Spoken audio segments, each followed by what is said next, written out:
From a unique pale wolf that cares for her pups to an unknown bloodsucker monster, today I'm going to explore some of the most mysterious cryptid creatures of Fallout, starting with a hard one that begins with a person committing cannibalism: Wendigo. The Wendigos are mutated humanoids that we meet and fight in Appalachia. We know that the progenitor Wendigo was named Morris Stevens, and at some point before the transformation happened, he ate human flesh. Since then, mere days after the bombs fell, he mutated and became connected to the act of cannibalism. Fallout 76 had a lot of problems, but it also has some of the best enemies, and the Wendigos are in my top 5. It's explained in the game that they originated from the Wendigo cave, but it was never clarified what was real and what was a legend. We don't know at what point the legend originated, but we do know that it became a reality the day when the mutated Stevens arrived there and made it his home. He became the first, and consequently, the progenitor of the Wendigo as we know them. The fact that Wendigos originated from one zone doesn't mean they aren't found in other parts of the map when we explore Appalachia. They appear in multiple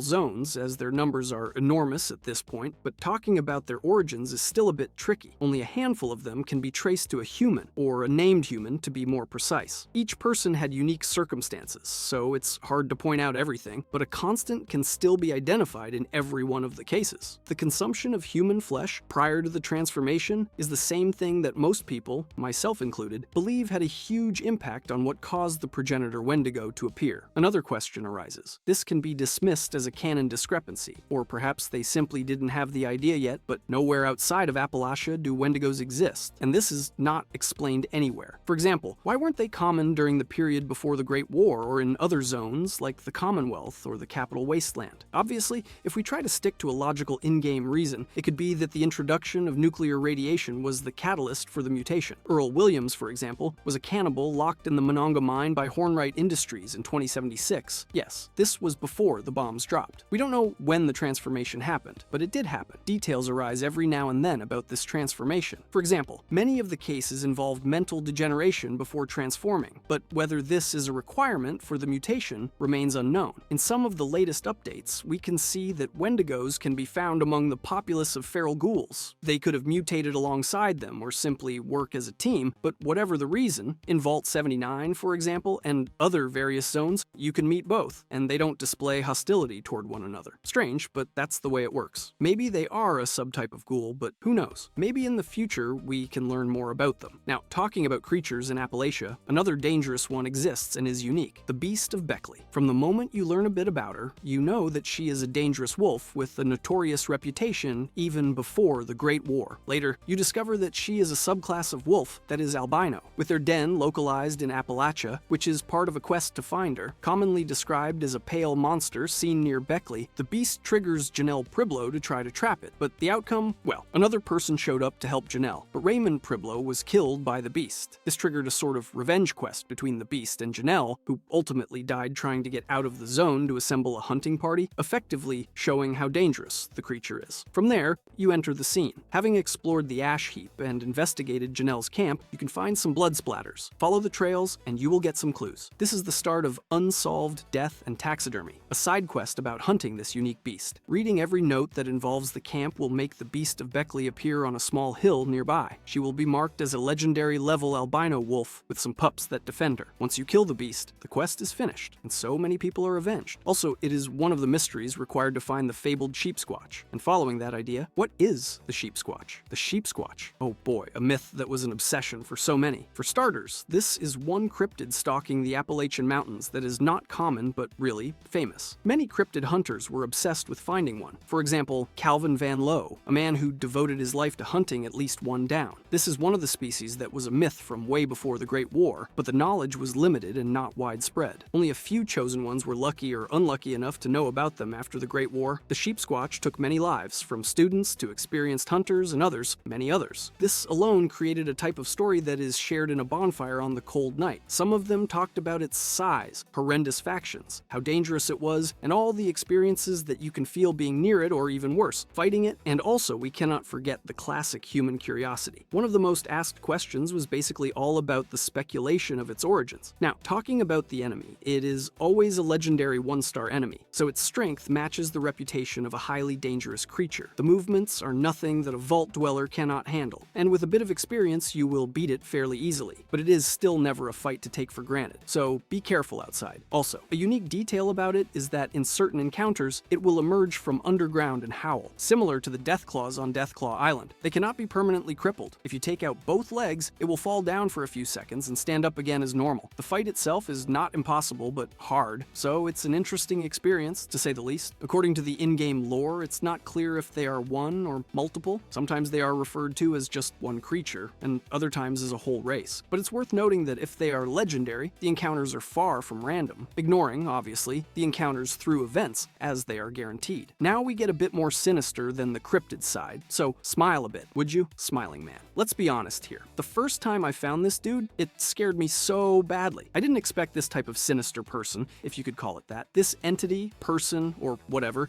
is still mostly a mystery to us. He is a wide person, vastly wide, more than any normal human being. And he also has an exaggerated and unsettling smile that will send chills down your spine, as you can see. He also claims different things every time you find him, but most of the time he suggests that he's lost and returning to Appalachia. Judging by the apparel alone, he looks like he's from before the Great War, as he continuously says that much has changed during his absence. In a certain way, he is similar to Mothman. When you encounter him in the random wasteland of Fallout 76 and you decide to attack him, he disappears in a burst of shadow, just like the random encounter with Mothman. He is also a part of the Rip Daring and the Cryptid hunt, just for those completion hunters. The Smiling Man identifies himself as the historical figure Indrid Cold. This is seen in separate instances where he introduces himself as Indrid and adds to the conversation, "I am cold," when you talk about his coat, but he never fully says his name completely. So this is still a theory. Of the glimpses of lore that we can get, one of the most interesting ones is in the expeditions. The Pit update. One particular terminal at the White Spring Refuge talks about the Smiling Man in a confusing way. The terminal explains the story of a catatonic patient left with the responders by a passing figure identified only as Bob. The curious point that aligns with the Smiling Man is that this patient, one day, simply disappeared. It is repeatedly mentioned that he had an aura that reminded one of a cold feeling when you were near him, and he also didn't give a cozy feeling, as he felt a bit sinister too. Nobody saw the patient depart or personally discharged him. He disappeared into thin air, so this story was reported as another ghost story. Another nod that is not as clear is at the Middle Mountain pit stop. It's mentioned by a terminal of Clyde that on a certain day, a man who visited the bar was grinning from ear to ear and was as wide, if not more, than humanly possible. What disrupts the reference is that he is described as someone who didn't speak a single word, highly unlikely for someone like the Smiling Man. A pilgrim of the cult of the Mothman speculates that the man and the cult are looking for similar things. In real life, this character is often in the same dimension as characters like Mothman, so to speak. This is interesting, but details of this relation, or what links both characters, have never been discussed. Only little bits of lore here and there. In-game, this relation is never explored or mentioned. To disturb you more, this person is actually identified and based on real life. A Smiling Man named Indrid Cold, from an Appalachian urban legend that is associated with the Mothmen. This person was first reported in November 1966 on a road. A person named Woodrow Derenberger reported seeing a light when traveling and approached it expecting to help. He was met with a person who was not dangerous but unnerving, a man with a smile so wide that it never faded. It is reported that he spoke with Woodrow telepathically, introducing himself as Cold. He assured Woodrow that he meant no harm and wished only happiness for him. A direct nod in the game references this phrase too. He described him as a man with his arms crossed over his chest and his hands tucked under his armpits. This aspect is not reflected in the game, showing a more relaxed, you could say, version, but still as disturbing as the local legend. The image shown on the Rip Daring and the Cryptid Hunt scoreboard in the game is more accurate to the real version than the in-game model, but it's still an interesting cryptid that is a jump scare for me every time, as he appears with that smile in the most random and sinister places, scaring the living daylights out of me. And now let's see the heavyweight champions. The old one is one of the non-modeled creatures, but the mystery still exists. The old one? To this point, Lovecraft is a dark culture icon, but that doesn't mean that his creations are any less traumatizing, and Fallout does a great job of showing how these creatures influence the world. For starters, let's go to one of the famous mystery locations with a cryptic mystery in Fallout 3 and Fallout 4. Yeah, we are talking about Dunwich, and this is explored a bit in both games a bit, so let's dig in, literally. Yeah, we can all agree on one thing. Such things, locations, and residues of their religious beliefs in Dunwich shouldn't exist. The series plays with this every now and then. So I think it fits pretty well with the overall atmosphere and story of the world. We aren't discussing this from a purely logical logical standpoint, the games don't follow that approach, and that's why we love them. Remember that there is a fine line between logic in our own universe and the game's own universe. This is the sort of decision where you can have freedom, but still put things that fit in some way. It must fit, at the very least, in the contextual story the game tries to tell us. Ignoring everything about the actual exploration, as we already covered it, we start descending deep enough to get creepy vibes and explore a sinister atmosphere. This is where it starts getting cryptic. It's common enough, yeah, but you meet a handful of ghouls that start attacking you. After that, it's a journey of flashback experiences. The catch here is that those aren't yours. To be honest, it just makes you a bit uncomfortable. If you already have the context of Fallout 3 or have previously visited this zone,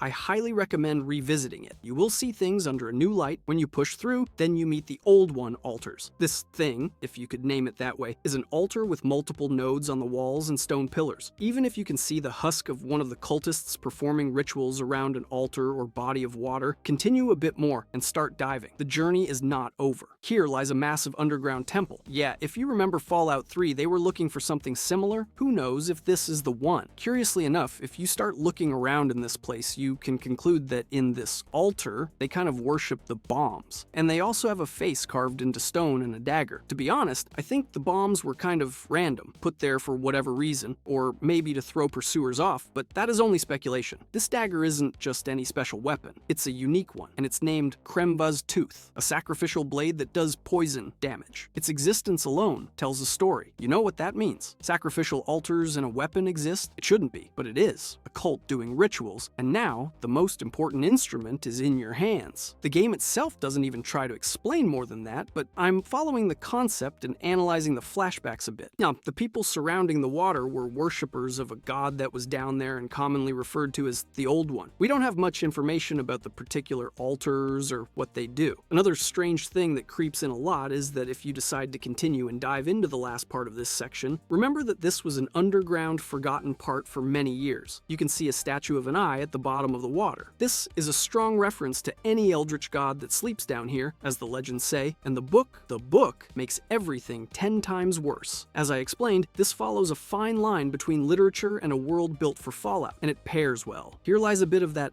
magic, as it is very much intentional. Well, maybe if you're already a Lovecraft fan, you'll understand, but for the average player, like me, we won't understand much. But if the game does things right, you will probably be invested in investigating outside the game, which happened to me. I could also add that it was there a long time, even before any of us existed, and clearly Dunwich and company had a certain multiple-step plan objective. God knows what they could have unleashed if the bombs hadn't stopped their plans.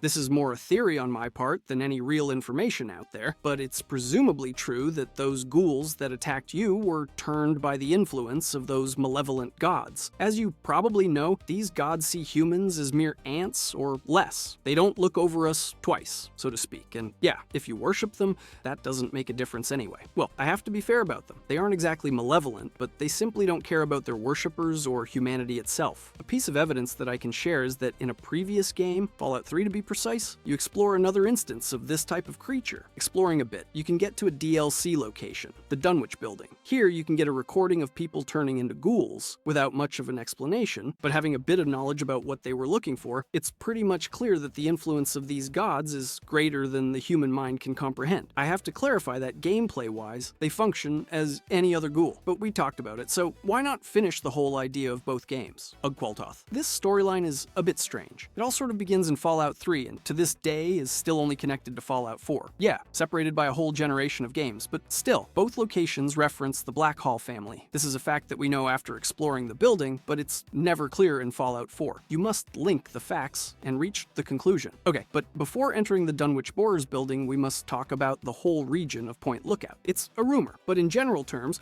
most information that you can find is within religious zealotry, figures that are shrouded by insanity and mutations. We also learn that this figure is worshipped as a deity in the whole region. It's a rumor, but some information suggests strongly about this deity being worshipped for a considerable time before the war in the region, not only by Dunwich members. Talking about Constance Blackhall, if you played the DLC, then you will remember her well. If not, then she was a suspiciously long-lived woman who led a cult in Point Lookout. She acted as the priestess of the swamp folk before and after the war. What makes us believe that Ugqualtoth and the Old One from the quarry of Fallout 4 are the same is the Krivbekni, an ancient book that talks about it, so it's tied to it. This book is the central piece of the occult of affairs that the company Dunwich Borers used as a cover, and the mining operations are part of that creepy quarry in the Commonwealth. Another company issue that was a cover for the cult was the poor safety records, as the human sacrifices at Dunwich sites were obscured by the poor management, or a good way of covering tracks, if you see it that way. The strongest link is one that we cannot trace a particular action, but the information you can get says that Richard Dunwich, owner of Dunwich Borers and brother of the priestess of the cult, started a project to erect a building for the company in a remote location. At first glance, this was just a strange decision by a rich person. To be honest, this is not that uncommon. If you continue searching, then you learn about a cavern below the building that was drilled because they were searching for something in particular. When they reached deep enough, they cleared the zone of people and used a different bore drill by themselves, reaching a subterranean chamber on October 23rd. And yeah, you're correct, the day of the Great War. We don't know what happened there. We only know that Richard Dunwich gained access to an obelisk. At the same time, with the collusion of certain co-workers inside the Dunwich Borers quarry, employees were bound against their will, and by a ritual whose details we don't know, they were turned into feral ghouls. Yeah, without radiation or the bombs. This was the first documented event that testified to a taste of the power of the Old One, closing a circle in terms of learning that could be centered around Ugg Qualtoth. Just before closing this point, it is believed in the canon of the game that the deep temple found below the Dunwich building was where the Old One lived and died by 2277. We don't know any more details. Okay, after all this context, let's start with what the game actually tells you, literally through gameplay. We know that in Point Lookout, for a considerable time, they have been worshipping something called Ugg Qualtoth for generations. The fact about it being the Old One and all that, I think, is well explained. This entity, like most in the canon, is not exactly very well documented. Yeah, they aren't the most friendly or open to visitors either, but which one is? Remember that even in the original books, these beings are bigger than human minds themselves, so even if you can get to them, you will be guaranteed to go crazy or something, as you cannot see their forms either. They are another level of life form. What we can actually get here, or more correctly learn, is the name, and if we want to conserve our minds, that is as far as we can go. Maybe some facts here and there and the reasons for the family owner of the quarry in Fallout 4 to do what they did. That's why I decided to provide all the context before, to better understand what you can find here. The architecture is very strange, referencing something ancient that lives beneath the earth. Something or some kind of investigation that got them very accurate data. You may think that this is obvious, given everything I already explained, but having those underground constructions be by chance is almost impossible. The temple was far too underground. Remember that we talked about the feral ghouls in the quarry and that the cult made that transformation via a ritual? If you haven't already made the link, that flashback sequence has a high possibility of being the same ritual that you can learn about in Fallout 3. In this case, we can see that it shows 4 cultists, and strangely, also shows 5 shadows. This may show you that an extra being is playing a part here. We may never know. Also, another thing to add is that in those flashbacks, if you're looking for details, then maybe you caught this. If not, then basically you can see on the walls that this extra shadow figure is following you. It is not as dangerous as it only appears in this area, but it follows you, and I found it creepy, to say the least. And here we are with the cherry on top of everything. In one of the terminals of Blackhall, a particularly important detail is mentioned. The book Father found in the Massachusetts mine. The priestess always had a book with her, and without following any logic, that book gives this woman an unnaturally long life, as we explained before, but we didn't delve into the details. I still think that this book's origin, besides the lore in the game, is a really clear reference to another Lovecraft story where reading a specific book drives people insane, as that knowledge simply does not fit in a human's mind. A book that canonically can make people crazy, cool, and at the same time dangerous. All the pieces for a maniac to commit serious crimes or events of dubious morals. And yet, it still had an extra purpose, so the story kinda comes full circle. But, well, the real-life counterpart is the Lovecraft book called The Dunwich Horror.